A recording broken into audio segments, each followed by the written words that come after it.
저는 돈을 많이 벌고 싶었었는데요. 그래서 다양한 방법을 찾아보다가 3D 프린터로 사업을 시작했어요.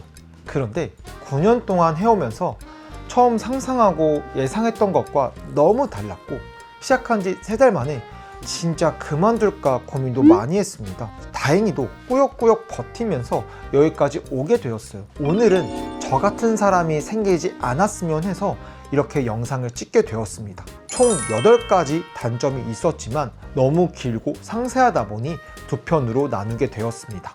첫 번째 편이 궁금하신 분은 위에 뜨는 영상을 클릭해 주시면 됩니다. 3D 프린터로 쉽게 돈 벌 수 없는 이유, 두 번째 편 시작하겠습니다. 첫 번째, 3D 프린터는 느립니다. 3D 프린터의 가장 큰 한계 중 하나는 바로 속도입니다. 24시간을 돌려도 한 대에서 생산할 수 있는 양은 한정적인데요. 그래서 효율을 극대화하려면 이 출력이 끝나는 시간을 맞춰 계속 출력을 해줘야 해요. 문제는 출력 시간이 생각보다 길다는 거예요. 작은 부품 하나도 몇 시간이 걸리고 큰 제품은 하루 종일 돌아가는 것도 있습니다. 그러다 보니 출력이 밤에 끝나기도 하는데, 이럴 때는 새벽에 기계를 확인하러 나와야 할 때도 많습니다. 아침에 확인하면 되지 않나 라고 생각할 수 있지만, 실제로 고객이 기다리고 있고 문의는 계속 들어오고 있는 상태에서 납품 일정이 늦어지면 취소로 이어지기 때문에 단순히 방치하기 어렵습니다. 저도 처음에는 돌려놓고 내일 확인하지 뭐 라는 식으로 했지만, 막상 사업으로 운영하다 보니 그렇게 할 수 없더라고요. 결국 출력이 끝나는 시간에 맞춰 움직이는 생활 패턴이 생겼어요. 그럼 기계를 더 늘리면 되지 않나? 라는 생각이 당연히 듭니다.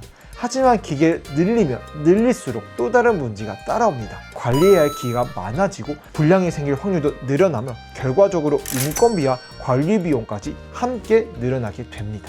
두 번째, 기술 발전과 효율화의 압박인데요. 이 3D 프린터 기술은 지금도 빠르게 발전하고 있어요. 매년?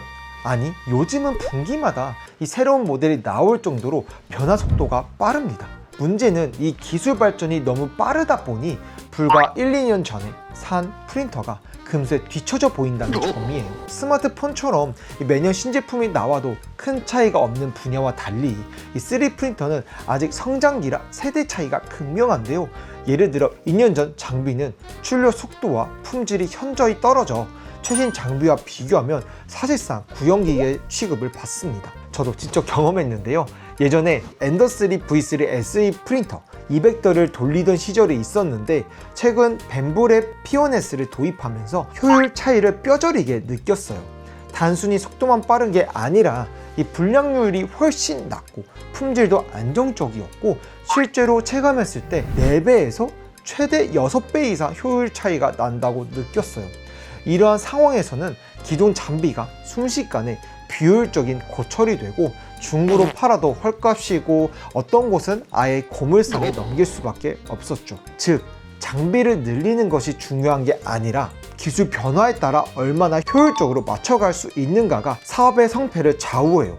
결국 오늘 산 장비가 몇 년 뒤에 혹은 빠르면 몇 달 뒤에 애물단지가 될 수도 있고, 고객은 더 빠르고 더 깔끔한 결과물을 원하기 때문에 경쟁에서 뒤처지지 않으면 새로운 장비로 갈아탈 수밖에 없습니다. 세 번째, 초기 진입 장벽. 이 3D 프린터 사업은 이 시작 단계에서 굉장히 어려움이 많은데요.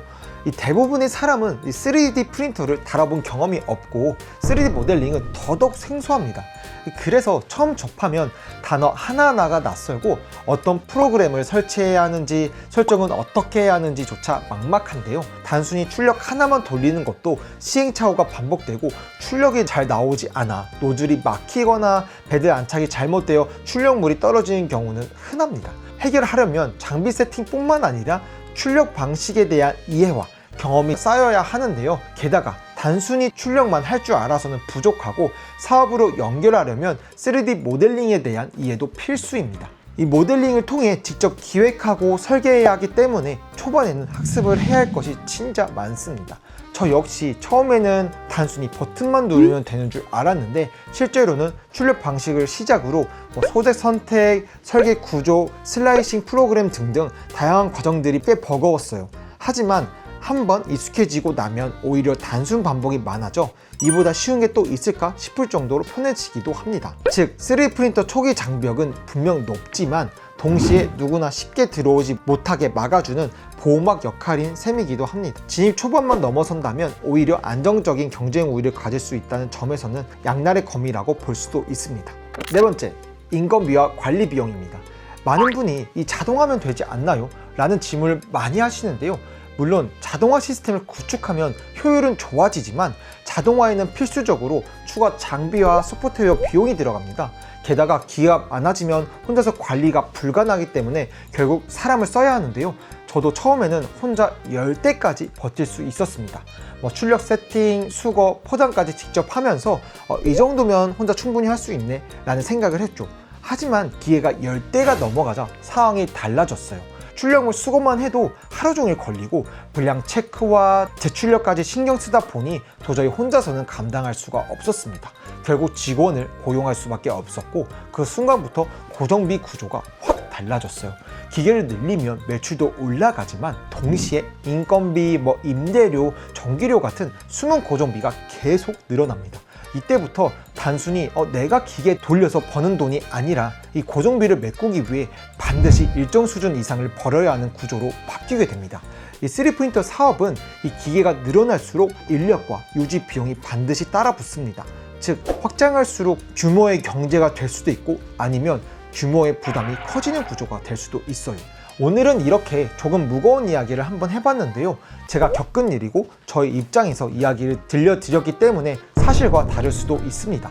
그렇지만 3D프린터로 사업을 고민하고 계시는 분들께 조금이나마 도움이 되는 영상이었으면 좋겠어요. 그럼 다음에 재밌는 영상으로 찾아오도록 하겠습니다. 3D프린터로 사업하는 3D나였습니다. 감사합니다.